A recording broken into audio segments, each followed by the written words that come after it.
नाज़रीन खे ॿुधाईंदा हलूं बुकेरा शरीफ़ भरिसां कोट दरिया ख़ान मुशरक़ में हर साल जिया हिन भेरे भी ईद के मौक़े ते कोडी कोडी जा मुक़ाबला कराया पिया वञनि, जंहिंमें टंडो इलाही चंबड़ बुकेरा शरीफ़ शेख बिरकियो टंडो मोहम्मद खान ऐं टंडो ॼाम जूं टीमूं हिस्सो वठी रहियूं आहिनि।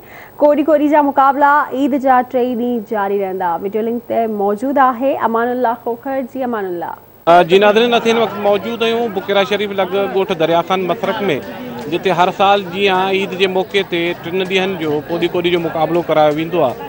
अचो त हिन जे बारे में ॻोठाणनि खां पुछूं था उन्हनि जो छा चवणु आहे। वरी शेख बिरके खां टनो मोहम्मद खान चंबड़ जूं टीमूं आहिनि, इन्हनि सभिनि खे घुराए थो जेको सो माना सभिनि खे टीम ॻोठ वारनि सभिनि शौक़ु कयो दोस्तनि खे। दरिया ख़ान मुशरक़ में जीअं हर साल वांगुरु हिन साल भी कोडी जो मैच थी रहियो आहे, जंहिंमें वॾे जी महिरबानियूं असां पहलवाननि खे हिते घुरायो अथसि ऐं असां हर क़िस्म जो कॉपरेट भी कयो अथसि। असांजा वॾा भी कंदा हुआ माशाल्लाह, हींअर भी कयूं पिया, ईद जी ख़ुशी मिलायूं पिया, ॾाढी ख़ुशी थी आहे। हिकिड़ी बुकेरा शरीफ़ जी टीम भी शेख जी आहे माशाल्लाह, ॿिया असांजा पंहिंजा मुशरक़ आहिनि, ख़ुशी कंदा आहियूं हर ईद ते। ईद जे ख़ुशीअ में असां प्रोग्राम कयो आहे। असांजो पहिरीं हलंदड़ आहे रमज़ान शरीफ़ खां यको, पर ईद जे करे वरी बि असांजी ईद डबल थी वई आहे। नवां हिननि जूं ॻाल्हियूं ॿुधियूं। हिननि जो चवणु हुयो त हर ईद ते हर साल हिन जा मुक़ाबला थियणु खपनि त जीअं असीं हिन मां लुत्फ़अंदोज़ थी सघूं।